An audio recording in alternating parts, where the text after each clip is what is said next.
Welcome back to Girl Talk TV. Today we're going to be talking about the term 304 and what it is.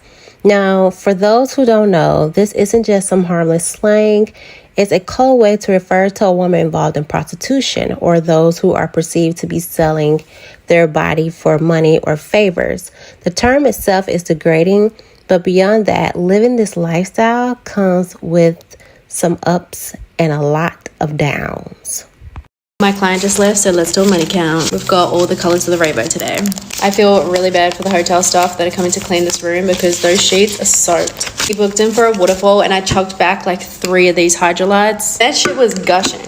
Like, he wanted me to sit on his. Within 2 seconds of that, I was literally pouring out. Always drink the clear ones of these, Hydrolite or Pedialyte, if you want the perfect waterfall. The guy was really sweet. You know how we thought he might have been a cheater? Because like his friend sent the deposit. Well, turns out he actually doesn't do internet banking. Like, he genuinely has no idea how to do it. Like, he wasn't even old either. He must have been like mid-30s. Also, I went to go down the elevator to get him and I like dropped my bag and broke a nail in the elevator. It was pretty dramatic. But yeah, he loved the gush on his face, which pretty much made him finish straight away. So he was done, washed out the door within 40 minutes. All right, let's count. I do want to say this to the younger women that are watching this. There is nothing glamorous about having random sex with random men for money. I know this particular content creator on TikTok. She makes it look so glamorous because of her lifestyle and how she's always counting her money. But that is her story. So don't think because what she's doing, that is going to be the story of your life or anybody else's life, because it gets really dark after her video. 1, 2, 3, 4, 5, 6, 7, 8, 9, 10. 1, 2, 3, 4, 5, 6, 7, 8, 9, 10. 1, 2, 3, 4, 5, 6, 7, 8. Oh. Not used to these. So, 900. Yeah, that makes sense. 2,900 for 40 minutes work. So he paid $1,500 for the booking and then $1,000 extra for the waterfall. He also paid $200 for the hotel, and he paid, well, his friend paid a $300 deposit.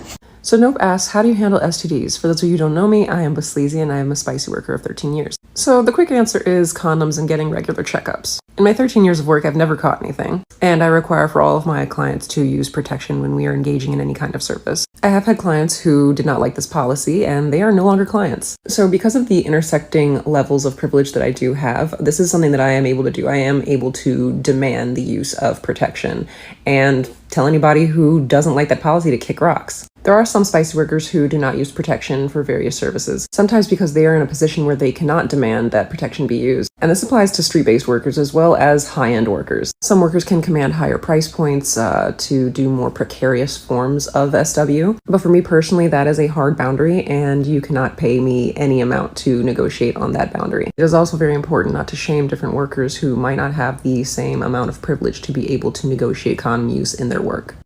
I'm a 304. Of course I have them things on me at all times. 304. Of course people think I live in the hotel I trap out of. I'm a 304. Of course people think I'm dirty and nasty. I'm a 304. Of course I kick you out 5 minutes into our hour. I'm a 304. Of course people think I'm too pretty to do this. I'm a 304. Of course I've had 3 stalkers in the last year. And this is what I mean by this is not a glamorous life. This is nothing to just want to be in. I'm a 304. Of course people think I don't deserve love. I'm a 304. Of course people think I have a pimp. Not being mean at all. You're so pretty. How did someone like you get into this? On the someone like you part. What do you mean by that? But anyways, I mean, like, why are people so interested in that? So when I was like, oh, I look like a midget right now. My head was looking big and my torso was looking short. I don't like it. But anyways, when I was like 20 to 21-ish, I was like playing around. I had this homegirl named Kiera. I'm not even gonna give her no fake name. Me and Kiera, we was like outside and we was like, yeah, I want some fast money. But originally we was gonna be strippers. But long story short, we never end up going to the strip club. We end up like playing on the internet or whatever, because we really didn't know how to get down in Vegas. We started playing on the internet. Boom, we try to bust our first date at the Stratosphere, right? It was a fucking disaster. A disaster. Like, oh my God. Why? First of all, I think the date was like for $300. And I'm not talking about like $300 each. I'm talking about $300 in total. That means it's $150. What were we doing? What were we paying bills like? Anyway, so that day was a disaster. And then I feel like as time had went on, Kiera kind of was like, oh, I'm not doing this. And we chilled out. I went back to my job, she went back to her job, and she's still doing the same job. Like, shout out Key, love you still, Bukiana. But so one day, or not one day, it's like, so my mom started to get like sick and stuff like that. So she started to have like a lot of doctor's appointments. She was gonna have to have surgeries and shit like that. So she's like, you know, like her mobility was starting to like go down. So she's just like, you know what, it's getting really hard for me to work. She was working in the medical field and stuff like that. So it was getting hard for her to work, and she was gonna have to quit basically. So my mom ends up quitting, and although I did have like a decent job, I had a job where I could take care of myself, and my brother was working, and we had his baby mama there too with their son at the time. She wasn't working though, but if my mom quit her job, then that was just gonna leave me and my brother to take care of the whole household. And I felt like I was still gonna be poor if I was doing that. Like, oh no. So she ended up quitting, and it seemed like 1 week after she quit, boom, she goes right into surgery. I'm like, shit, I really can't even do this. Like, the bills is gonna pile up. Like, her paychecks was helping out with the bills, of course, too. It's like 3 people paying for one house. Like, so we was like, you know, doing the best that we could, but that shit was not adding the.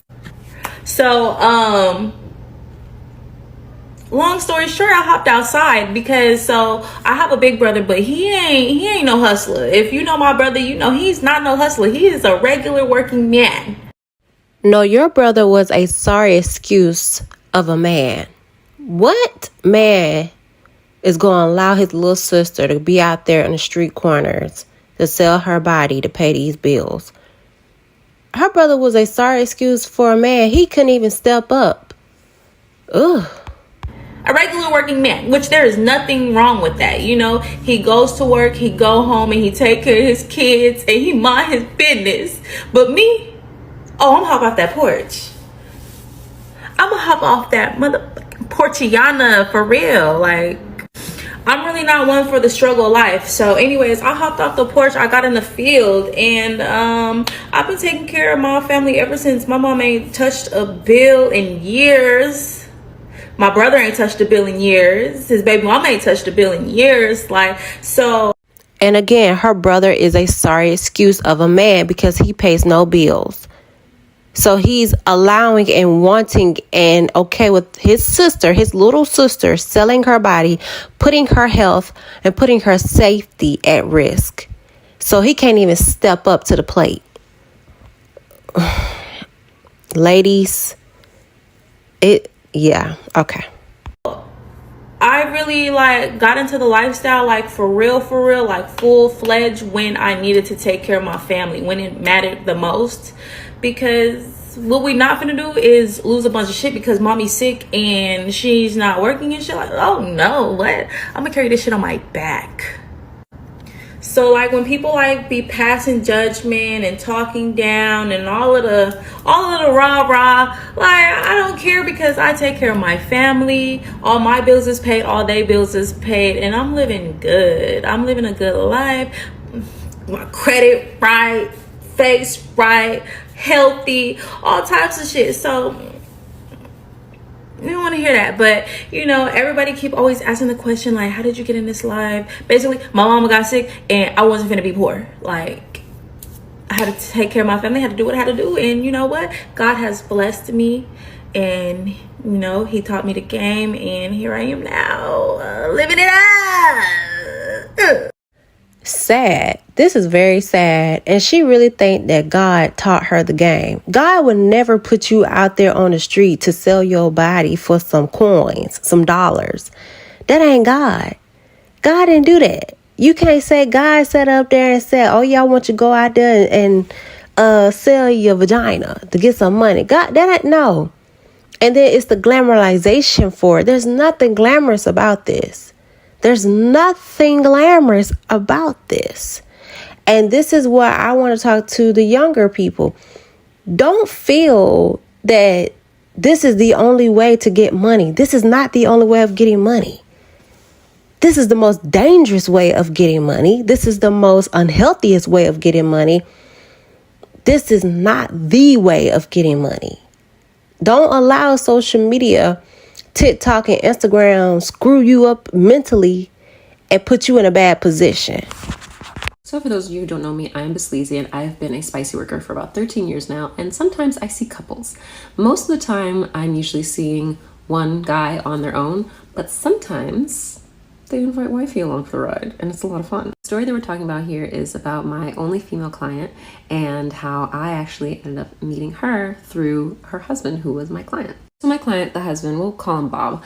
Bob was kind of on this journey of wanting to really bond with and have this relationship of radical honesty with his wife, which sounds absolutely terrifying. I know most of you out there would never confide everything that you would want to confide in your partner, the kind of things that you would tell a sex worker. And that's unfortunately just the nature of the beast of cis hetero patriarchal brainwashing, right? This idea that you can't tell your partner all of your schmexual's desires because, you know, there's a chance for rejection. There's a chance for being ostracized. There's a chance for your character being come into question or your love for your partner being come into question based on the things that you say that you desire sexually. So after he got to know me for a while and we had some really great, really deep conversations, he basically told me, like, you remind me a lot of my wife. I feel like you two would have a lot in common and she needs an outlet to help to express herself sexually and talk about things that she was not raised to explore and to talk about and to feel like was okay. He told me that he felt like I would be a good person to provide a safe space for her to explore her attraction to women. So from my understanding of their dynamic, they were already kind of a sexually adventurous couple, with her being a little bit more reserved and not as vocal about her desires, and sometimes not as comfortable like being in her body and in the moment when exploring sexually. So my client Bob decided to have an honest conversation with her one day and tell her about how he had been seeing me and how he thought it would be beneficial for her to meet me and for me to be the person to kind of hold her hand and guide her through exploring her bisexuality. One thing that a married man is going to do, he's going to go out there and cheat on his wife, whether it's with a familiar spirit or with somebody out there on them streets. Oh, child. Or whatever other sexual curiosities that she had. We set up a date, we met.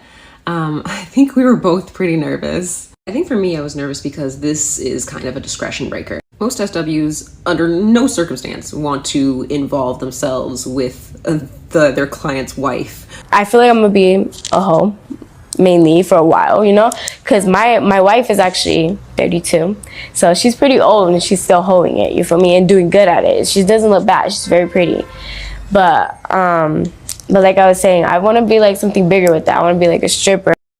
And this child thinks moving on up and ranking as a stripper being a bigger position. Y'all, again, this is sad. This is so sad. So I was scrolling on Instagram a little earlier and I came across a video of this girl doing an interview where she was basically bragging about being a 304 and how she brought both of her brothers into the pimp game. Now, as I'm listening to her and watching her, she becomes more and more familiar to me. And come to find out, I taught this girl years ago. Now, based off of our interactions, I could most definitely see her going down this type of path, but never to the extent to where she would be so comfortable with boasting about it. And I know for some young girls, even older ones, but y'all don't count. Y'all may think that it's easy money to just sleep with men for cash, but as a person who worked at a club as a waitress for years, the things that I saw, the time and energy that was sucked out of these girls on a daily basis was terrible. It ages you big time. I remember a 19-year-old girl came in and honey, after they were done with her, she left there looking about 30 years old and she wasn't even there for a year. Many of them have substance abuse issues, whether it may be with alcohol, pills, powder, drink. But unfortunately, you need something to numb the pain. Do you know how taxing on the body, how much energy is exchanged when you share your body with somebody else? Imagine that times 5 with multiple people with multiple sizes. That's a lot of work. And not just physically either. Many of these girls get themselves in compromising positions over money, some of these experiences being so traumatic that they never fully recover. But those are the possibilities that they conveniently leave out when they try to convince you to do like they did. Now, I know people gonna do what they want, but I just hope you get it before your life is at stake. Peace. And I also want to put in there, being a sugar baby is no different than being a 304, a prostitute, a sex worker. You getting flew out and all this other stuff across the state board. That is sex trafficking. It's no different. You are literally laying down with somebody for some Gucci, Prada, Chanel, Nada, and all this other stuff. Y'all, this stuff has consequences towards it. There's violence. There is the control aspect of these things. And sometimes it leads with tragic endings. Don't allow anyone on social media to persuade you in thinking that this is the way to go, because a lot of these women are hurting in the inside. Like she said, they're taking drugs, they're drinking alcohol. I know one particular girl that literally has a liver disease because she drank so much alcohol to the point where she screwed up her liver, all because she was trying to drown herself in washing away all the pain and suffering that she went through by being a stripper. But outside of being a stripper, she was doing some prostitution on the side. You never got put there? You never got sat down? Sat down, meaning what? You never been on the blade? No. Not once? No. Never went to Harry Hines? No. Shout out Harry Hines, by the way. I don't even know what that is. Hey, you from Dallas? I don't know. You don't know? Nothing about... Nothing? Yes, you do. That's why you looked away. You don't know nothing? Nothing. I don't know nothing. I don't know to even like talk. I don't know. You knew where to go get all the piercings in your mouth. You knew something. Yeah, dollar piercings. You knew something. No. You knew something. So you want me to know something? I don't know. Like something about what? Like what? Okay, bitches say they do it. Bitches do it. Yeah, you never I saw do no know. pussy. No. I mean, you have, but The physical risks, because this lifestyle comes with its own set of dangers beyond the obvious risk of STDs, there are also the threats of, like I said before, violence, being controlled by others, and far too many women end up in situations where they're not in control of their own bodies or lives, and it can lead to some tragic consequences. No amount of money can compensate for the harm done to your body or the risk you face when you're caught in this dangerous world. Older men be like, I don't want older women or women my age because they look this way. And I'll be like, but you're bald. You getting bald. I ain't letting no old nigga suck the life out of me. No, I'm not doing it. Why? You want to hoe around in your 20s and your 30s. Now you're 50 and you single because you was hoeing around all around town, community dick. And now you want to get somebody that's younger because they less used. You're used. So you're used up and you want somebody less used up? No, go ahead and get your match. People they be out here, they be having several baby mothers, several kids, but want a girl with no kids. No, get your match. Older men be like, I don't want older women or women my age because they look this way. And I'll be like, but you're bald. You getting bald. I took the Sprinkle lady's advice and I instantly regretted it. She recommended if you want to meet wealthy men, you need to go to affluent places wherever the fuck you live and go to the restaurants. But it has to have a bar. And go there between happy hour and before 6 p.m. Okay, cool. So I'm like, I'll give it a shot, you know. I put on like this modest dress, you know, with the blazer, because you never know when life's gonna be like, hey bitch, you need to get a fucking blazer. Remember when I said earlier that being a sugar baby is no different than being a 304? It's nothing but just being a high call girl. You are just someone that play the game a little differently by setting yourself up to go to bars, making it pretty obvious what you're there for, and or you're dressing a certain way to kind of blend in with the social crowd of individuals at a, let's say, a prestige restaurant or a prestige hotel. It is no different. That is the number one thing that most prostitutes do. They sit at the bar. They're the call girls, the ladies of the night. And so this young lady is talking about how Shira 7 has taught them how to get a guy by sitting at the bar. Basically like prostituting yourself. I even grabbed a book because I was like, well, you know, I'll be present and not on my phone, so like it'll look like I'm actually doing something. And while I'm sitting in the car with my heels on and this modest dress and this blazer, I'm just like, who the fuck is this for? And I understand that to get a certain kind of man, you have to wear a uniform and you have to play a role. I'm just so sick and tired of playing roles for men that just see me as a movie. Something to watch and experience for a while, but never staying long enough to be part of the credits. I don't dress or act modestly at all, okay? I dress like Adam Sandler. It's like ripped jeans or a graphic tee. Sometimes I'll bust out the dress, okay? But it's like no underwear, no bra, and it is the sluttiest cloth, you know? Something that'll make a pilgrim just want to throw a rock at you, you know what I mean? And I don't wear heels unless absolutely necessary, because like, I'm already 6 feet tall. If I wear heels, it's just like, really? And that whole experience reminded me of this quote that really resonated with me today. Women don't have to be decorations in different places. They don't have to be something pretty for you to look at. And don't get me wrong, I love Shira 7. Okay, her advice has really changed my life. It's just, this time it didn't really work out for me.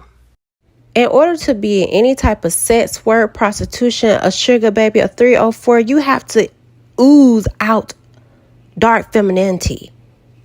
A lot of these women like her are not dark femininity. You have to be a part of the darkness in order to allow that side of you to take over and get whatever it is that you need or want out of a man. But that's okay. Did y'all hear about that girl that was recording and she had a sugar daddy and he got mad that she didn't give him no sugar and he kept buying her stuff and he was getting fed up? Obviously he did look like he was drunk, but did y'all see that video? Before I got saved, I used to, before Sprinkle came up, OGs know, things on social media, especially on YouTube, there was a lot of laws of attraction and manipulating videos that were on the social media platform before Shira 7 years ago. And I used to study front and back those channels and do those things to lure men and get things. And at one point I just had to stop because I remember I was in a situation where I was in this man's house. It was a mini mansion, okay? And this man was drunk and I couldn't keep using him. I clearly seen that this man was going down a horrible road and he was so drunk and I was super terrified, y'all. And I just couldn't keep taking advantage of him. And that was the scariest moment, me being at his house by myself. Nobody knew. He could have did X, Y, and Z to me just out of the blue and nobody would have known. He lived in the middle of nowhere. And I was I can't do this anymore. I can't go any deeper. I can't keep manipulating people. I can't keep manipulating men. I can't keep using them, even though of course we know this is a transaction. You obviously know that I'm here to get something from you, but you're supposed to be getting something from me too, because I understand how people think they think that it's okay to keep living that lifestyle, because it's like, you want something for me, I want something for you. But it's manipulation, and it's very like just leave them alone. Leave the men that have money alone, okay? Like, they are in a dark space when they are seeking sugar babies. Like, you know what I mean? Like, they're going through a lot. Like, if you actually sit with them and talk with them, and like, I didn't have the heart to keep doing that anymore. And it was just like, oh my gosh, like, this man is miserable. And I couldn't do it anymore. I tapped out. I had tapped out. I couldn't do the quote unquote sprinkle lifestyle before sprinkle was out, because this was like, what, 2018 or 19? But yeah, oh, it was horrible, man. That was horrible. But yeah, there's a video trending, and yeah, this man, you can clearly see this man is going, like, if you can see people spiritually, you can see what's going on with him spiritually. But yeah, and she's absolutely right. It is taxing. It will strain you mentally, emotionally, physically, spiritually. It will put you in a bad place. You may have a lot of money in your bank account, but when it comes down to you as a person, you can't buy that. You cannot replace that. You only get one you. And so I know with today's society, the girls are telling you to go outside and find you a sugar daddy, get this money on the block, on the blade. But at what cost? At what cost are you risking your life? Being a sugar baby also has its pros and a whole bunch of cons. You have to tap into your dark femininity in order to become a 304, to become a sugar baby. It comes from a dark place that emulates light. You need help to put those on? Yeah.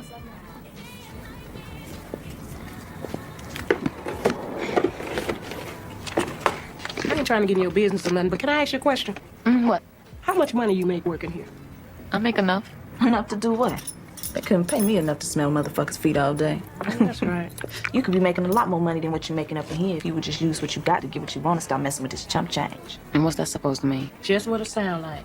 You stupid, girl. Use what God gave you. Listen, this needs to be talked about. This needs to be discussed, because I don't feel like a lot of young girls really realize the ramifications of their actions, right? Because let's really think about this.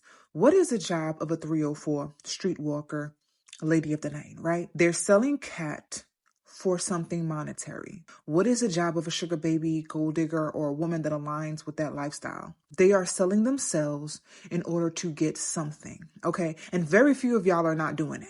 Okay, because finessers are gone. It used to be back in the day that you would find women that had great personality, right? And knew how to get whatever they wanted out of a man without giving him anything in return. But see, a lot of y'all do not have any personality now, because your main personality is TikTok.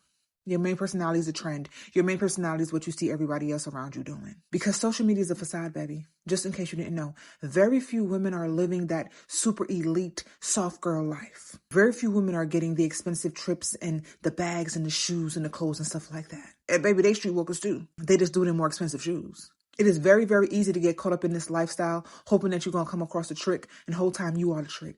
Whole time you're the one being tricked. And because your main goal is to live up for someone else, you never had any education, you never developed any type of skill. And a lot of y'all, again, do not have what it takes for that particular lifestyle. So you may get a few dollars here, you may get a few things there, but it's not anything consistent. And so what do you do to make up for the difference in that money? You actually involve yourself in direct 304ing, right?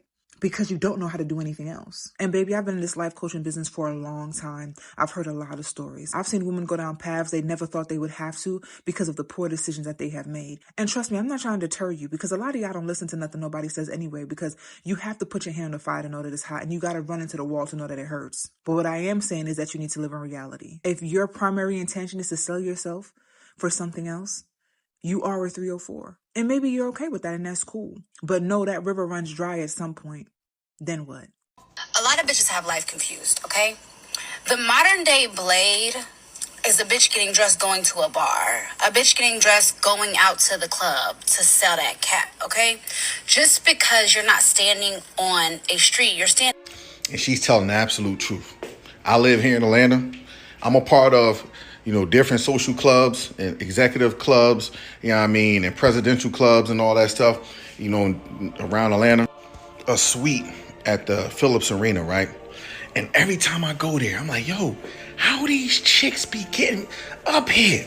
And they be up there tricking. You know what I mean? One time the chick came in my suite when me and my son was up there, and her and her girlfriend like, what's up? I said, nah, I'm married. I mean, I'm cool. She's like, hey, man, every man in Atlanta be cheating on they wives. Come on, you know what I mean? I'm like, no, you gotta roll with that. I don't get down like that. Nah, I told the chick, my bad chick. I'm like, nah, I don't get down like that. But yeah, you know what I mean? And the crazy thing is, I don't understand how they be getting in these places, because in order for you to get in these spaces where we at, you either gotta have some money, or you gotta be connected to somebody who's making some things move and shake. And watch this, right? Look, and like I always tell people, your favorite IG model, your favorite chicks that be around here on social media, you know what I mean, talking all highs, these broke, no, they be out here tricking. Dudes, look, these dudes out here that's really making some things move and shake, especially in like Atlanta, Houston, Miami, they ain't paying no chicks no mind. That's why them chicks, they pander. Watch this. They pander to the old white men. And them young white dudes who got a little bit of money, and they fascinated by the black light skinned chick, the what they call them, the light skins with the BBLs. They fascinated by them. So the fact that they could bag them, throw them a couple dollars, and that's how them chicks be. That's the reason why chicks be calling all the black dudes brokies, because they trying to compare us to those white dudes who be tricking on them. Yeah. We know the game. That's why I be telling dudes, man, don't pay them chicks no mind. They ain't making. And then here's the crazy thing: the reason why they living in a lot of these penthouses, these $4,000 penthouses, it's not because they making a bunch of money. They not. Ain't nobody. Like I said, the only people that's paying them a mind is the rich white dudes. Oh yeah, the rich white dudes, the younger white dudes, and the scammers. That's the only people who's spending money on them like that. But the reason why they living in a lot of these penthouses is because those dudes, you know what I mean, they go see them rich white dudes, you know what I mean, the olders or the younger ones, they see them once a month, they might throw them a couple racks and get up out the way, pay their car, no pay their rent. I'm telling you, that's look, these chicks is not moving and shaking the way they saying, the way they telling you on social media. Trust me, I know. We know. That's why a lot of these rappers, I know I ain't, but listen. Tell me what you think down below. Until next time, bye.